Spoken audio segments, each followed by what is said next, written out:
কুকুরের তাড়া খেয়ে শটান একটি বাড়ির 3 তলার বারান্দায় উঠে পড়েছিল একটি গরু। তাকে সেখান থেকে নামানোর জন্য প্রচুর কাঠখড় পোড়াতে হলো প্রশাসনকে। রবিবার পুনের পেট এলাকায় এই ঘটনাটি ঘটেছে। সকাল 6টা নাগাদ একটি গরু কুকুরের ভয়ে প্রাণপণে দৌড়াতে দৌড়াতে পুরনো একটি বাড়ির ভেতরে ঢুকে পড়ে। শেষমেশ দমকল ডেকে বারান্দা দিয়ে সেটিকে নামানো হয়। সেই ঘটনারই একটি ভিডিও ছড়িয়ে পড়েছে সমাজ মাধ্যমের পাতায় ছড়িয়ে পড়তেই ভিডিওটি ভাইরাল হয়েছে। সেই ভিডিওয় দেখা গিয়েছে ক্রেনে বেঁধে ধীরে ধীরে গরুটিকে নামানো হচ্ছে। নিরাপত্তার জন্য গরুটির গায়ে বাঁধা হয়েছিল একাধিক বেল্ট। ক্রেনে করে নামানোর চেষ্টা হতেই ভয়ে ছটফট করে ওঠে সেটি।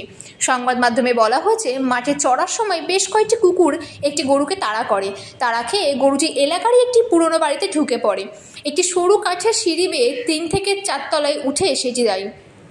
গরুটিকে নিচে নামানোর উপায় না দেখে বাসিন্দারা দমকলে খবর দেন। দমকলের কর্মীরা সংকীর্ণ সিঁড়ি দিয়ে গরুটিকে উদ্ধার করার ঝুঁকি নেননি, তাই তারা ক্রেনের বন্দোবস্ত করেন। ক্রেন দিয়ে বারান্দা থেকে সাবধানে গরুটিকে উদ্ধার করা হয়।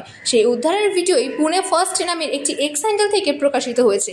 বহু মানুষ সেই ভিডিও দেখেছেন, অনেকেই ভিডিওটি লাইক ও কমেন্ট করেছেন।